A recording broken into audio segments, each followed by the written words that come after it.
जय श्री कृष्ण। सबको मेरी राम राम। मैं रामकृष्ण ज्योति सागर से आपकी अपनी गुरु माँ नए वर्ष की नई सौगात लेकर आपके सामने उपस्थित हूँ। आज हम बात करेंगे कर्क राशि वालों की।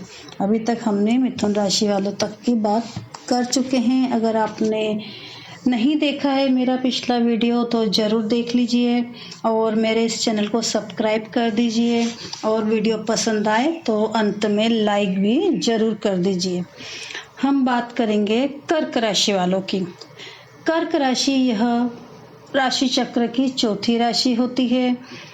इसका स्वामी उत्तर दिशा माना जाता है। कर्क राशि का स्वामित्व उत्तर दिशा है तथा यह जल तत्व की त्रिकोण की पहली राशि मानी जाती है। इसका चिन्ह केकड़ा है।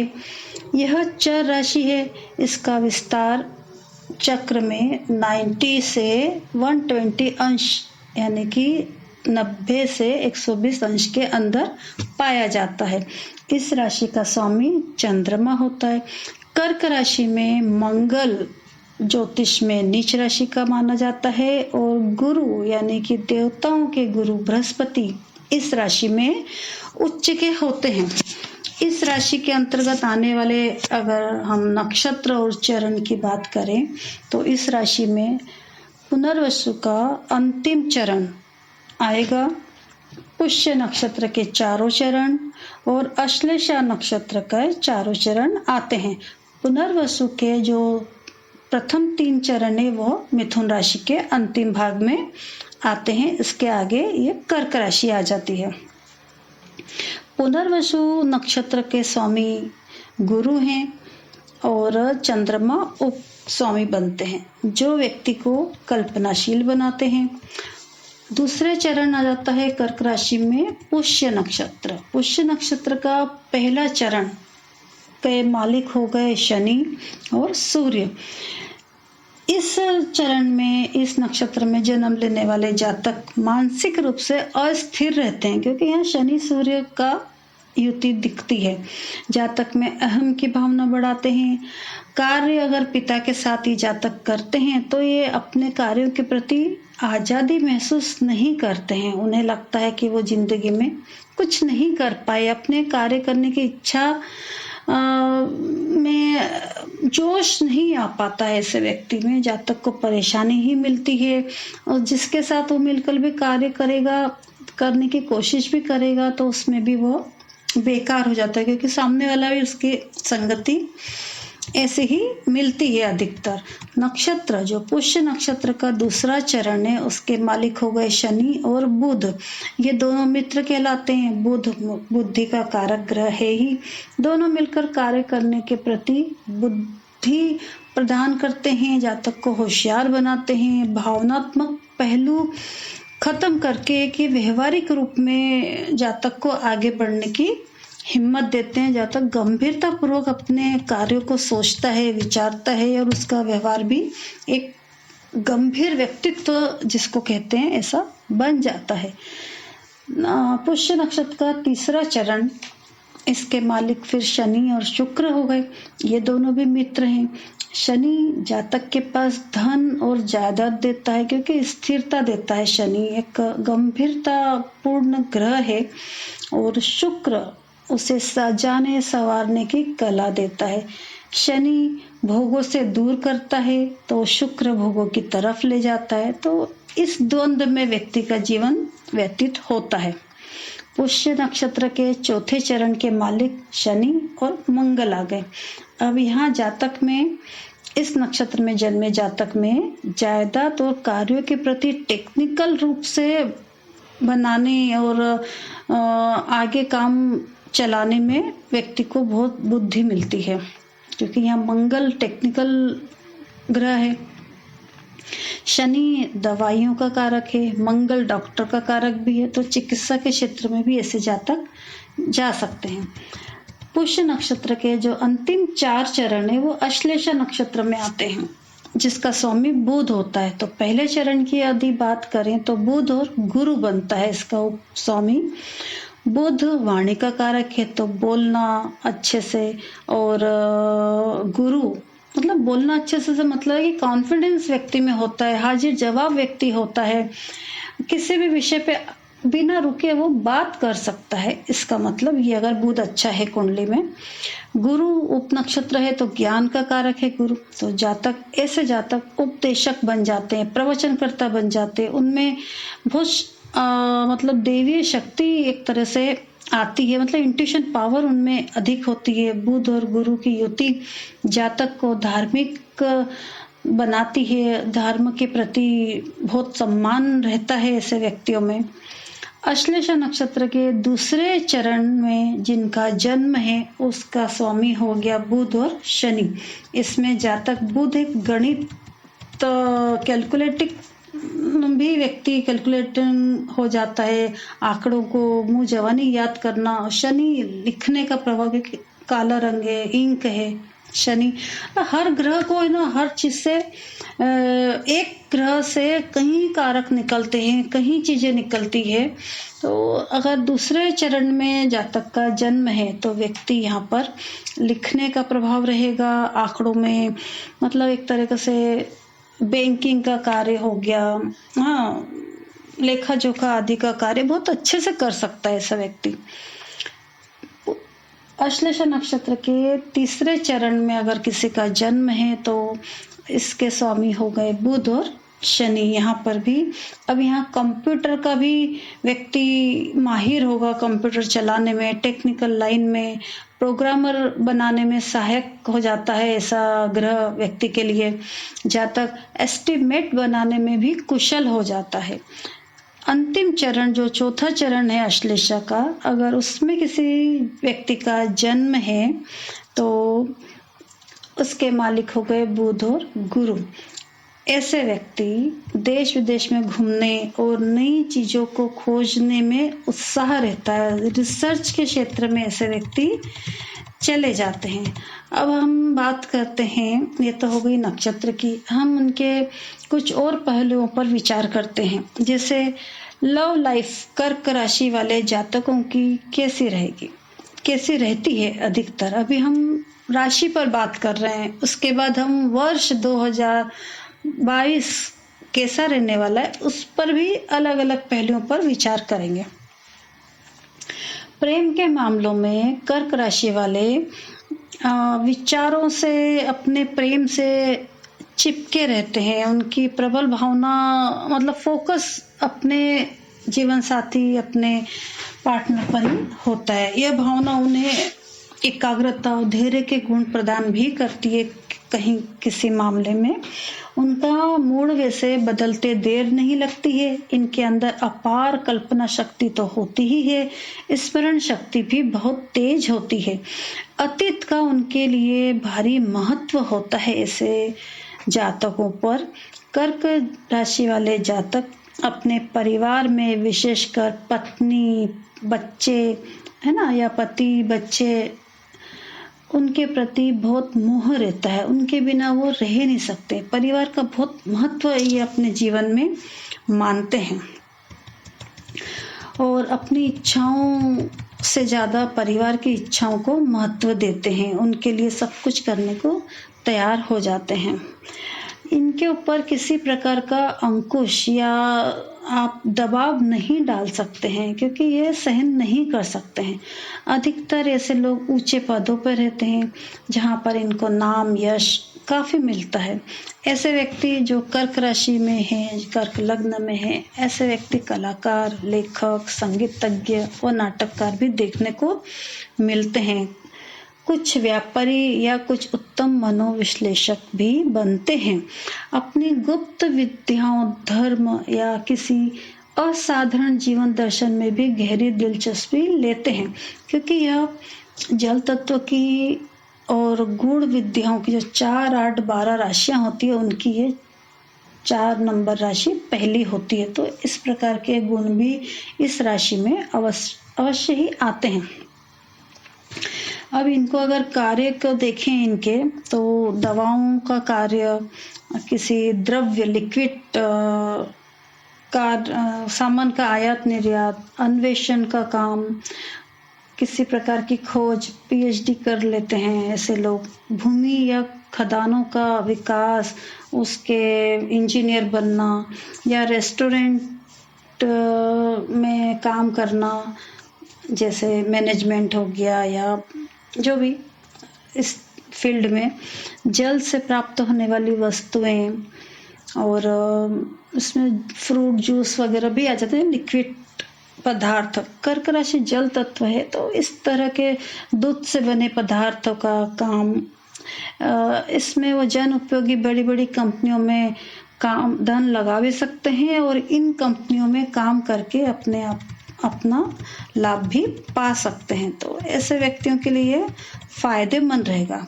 अगर इनके स्वास्थ्य की बात करें तो कर्क राशि वाले अधिकतर बचपन में तो प्राय दुर्बल होते हैं, थोड़ा कफ कोल्ड की समस्या, शरीर जल्दी से मजबूती इनके शरीर में नहीं रहती है, किंतु जैसे जैसे आयु बढ़ती जाती है साथ साथ इनके शरीर में मजबूती भी आती जाती है।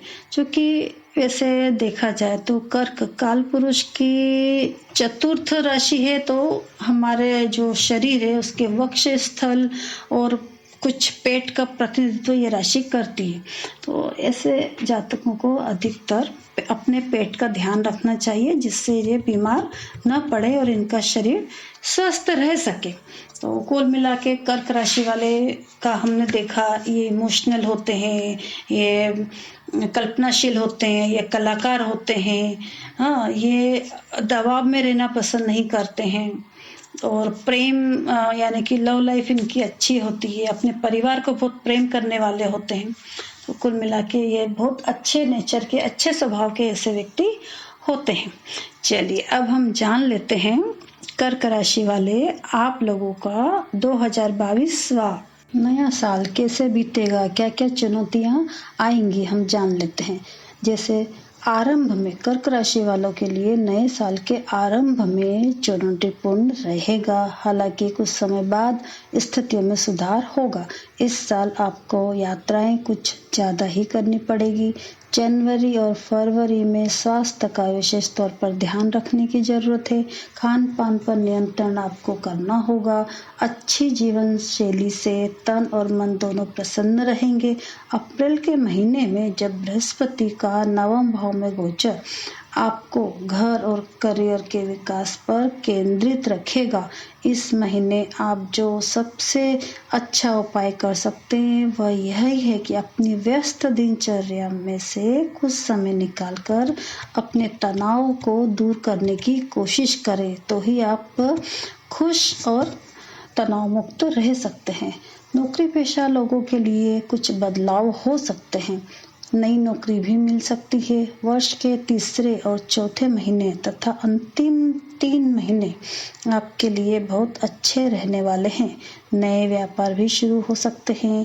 अपने खर्चों पर नियंत्रण रखें, नए साल पर खर्च बढ़ेंगे। निवेश के मामले में मैं आपको सलाह ये देती हूँ कि जुलाई के बाद आपकी बचत का कुछ हिस्सा अनावश्यक कार्यों में खर्च न करें, इससे आपकी बचत प्रभावित होगी।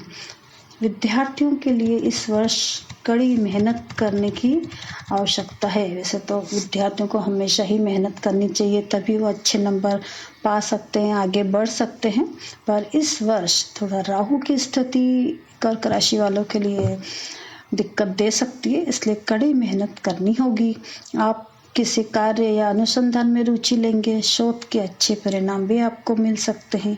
अप्रैल से जुलाई के बीच आपकी प्रस्तुति अच्छी रहेगी, अपने जिस प्रोत्साहन आपको रहेगा, मिलता रहेगा, आप अच्छे मेहनत के द्वारा अपना प्रदर्शन अच्छा कर पाएंगे। गुस्से और वाणी पर नियंत्रण रखना जरूरी होगा, वरना ये राहु की जो स्थिति होने वाली है ये आपको अनर्गल कुछ भी बोलने पर मजबूर कर सकती है। गुस्सा भी ज़्यादा आ सकता है, इसलिए नियंत्रण आप रखें। अभी से आपको पता चल गया है तो पहले से ही हम सावधान हो सकते हैं। अप्रैल के बाद नए संबंधों से आपको लाभ मिलेगा। अपने जीवन में ये जो नई चुनौतियाँ और अवसर आएंगे उसको बहादुरी के साथ आप डटे रहें, उस पर बने रहें, तो आगे सफलता भी आपको मिलेगी। जो लोग अविवाहित हैं उनकी शादी होनी है इस वर्ष, और जो शादीशुदा है उन्हें अप्रैल, मई और जून के महीने में अपने जीवन साथी के विचारों का सम्मान करना होगा। माता के स्वास्थ्य पर आपको विशेष ध्यान देना होगा। साल की जो शुरुआत में किसी मुद्दे को लेकर आपका विवाद भी हो सकता है। ऐसी स्थिति से भी आपके परिवार में तनाव हो सकता है, तो उस पर भी गुस्से पर नियंत्रण आपको रखना ही होगा ताकि ऐसी स्थिति ना हो सके। कुल मिलाकर देखा जाए तो वर्ष 2022 में कर्क राशि के जातकों के लिए गुरु का जो मीन राशि में गोचर होगा वो बेहद ही फायदेमंद रहने वाला है। उससे पहले के वर्ष की शुरुआत में जरूर बृहस्पति का गोचर जो कुंभ राशि में रहेगा तो वो कुछ मुश्किलें आपको दे रहा है, ताकि अप्रैल के बाद का समय फिर आपके लिए अच्छा रहेगा, इसलिए ज़्यादा चिंता की आवश्यकता नहीं है। कर्क राशि के जातकों के करियर के लिए यह साल बहुत उतार चढ़ाव लेकर तो आ रहा है। नवम भाव में भाग्य भाव, यानी कि नवम भाव भाग्य भाव कहलाता है। उसका स्वामी साल की शुरुआत में ही 8वें भाव अष्टम भाव, जहाँ पर अचानक से मतलब अस्थिरता, अनिश्चितता इस भाव में से देखी जाती है, तो यहाँ पर शनि की उपस्थिति आपको कार्यस्थल पर कुछ अचानक से मतलब अनुकूल प्रतिकूल दोनों तरह की परिस्थितियां में ला सकता है। इस अवधि में आपके मन में हमेशा नौकरी छूटने का डर भी बना रह सकता है। साथ ही इस अवधि में मतलब जब शनि का गोचर रहेगा उस समय आपके वर्क प्रोफाइल में से भी आप असंतुष्ट ही रहेंगे।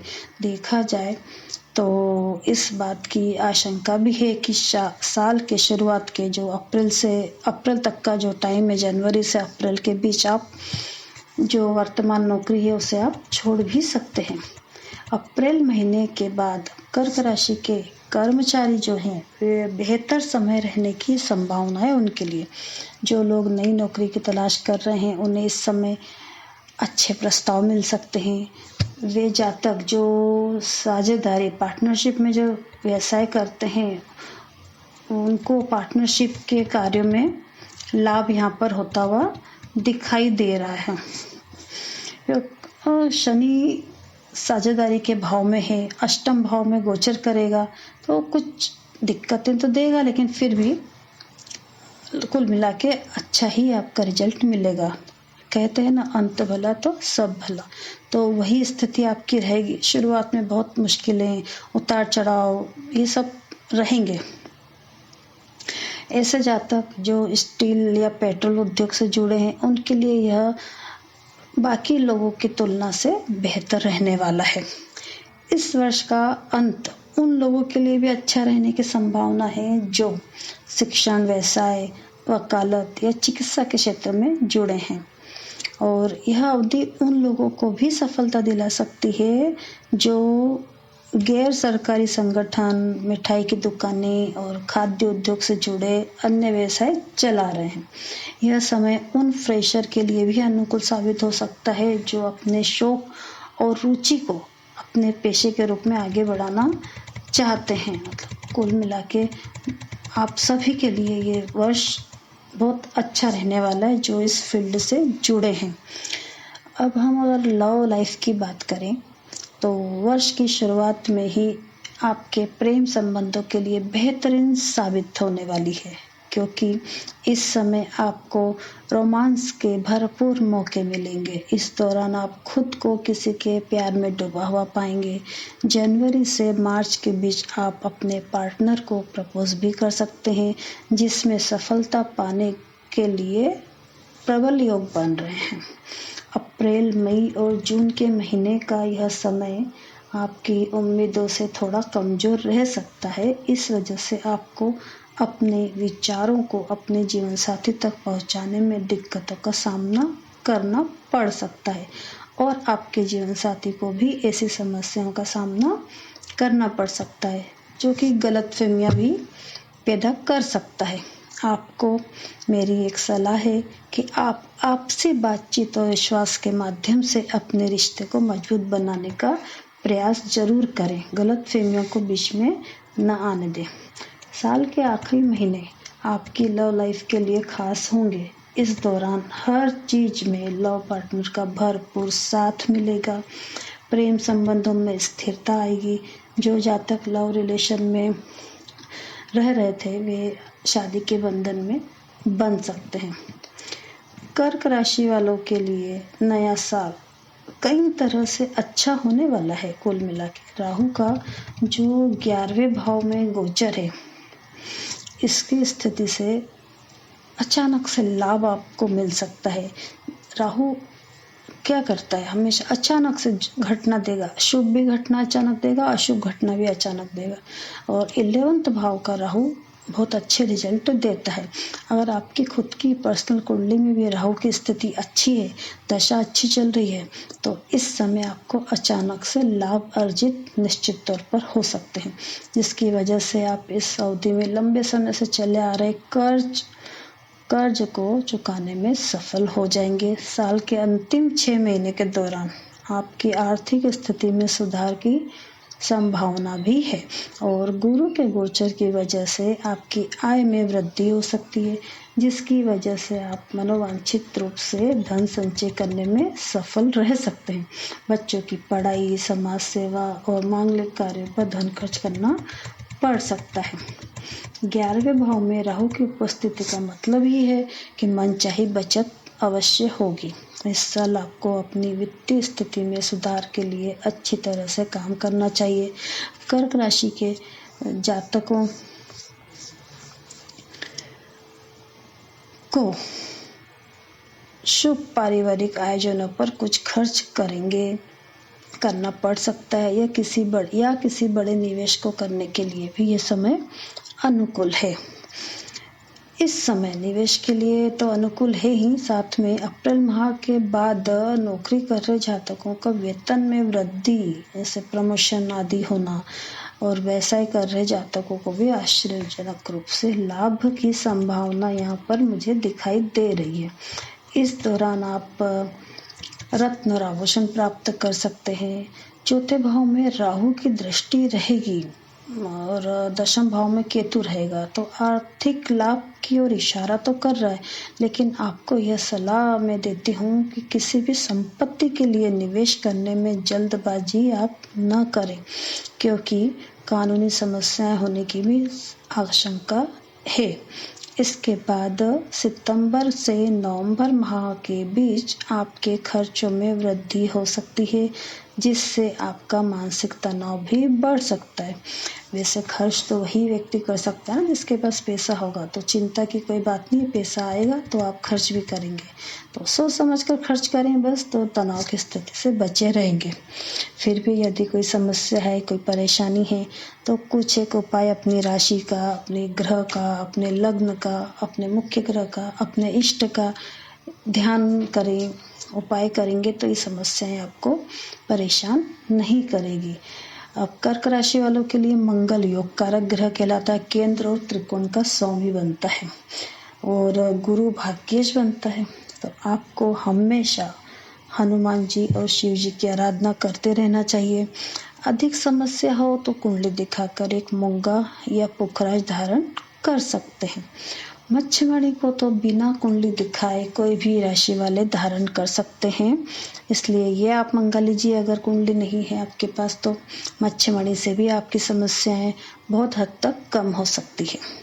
ईश्वर आप सभी का नया साल बहुत सारी खुशियां लेकर आए। आप सबके घर परिवार में धन धान्य और सुख समृद्धि बनी रहे, इसी कामना के साथ आप सबसे विदा लेती हूँ। अगली राशि का भविष्य लेकर जल्द उपस्थित होती हूँ। राधे राधे सबको मेरा प्यार भरा नमस्कार, आशीर्वाद।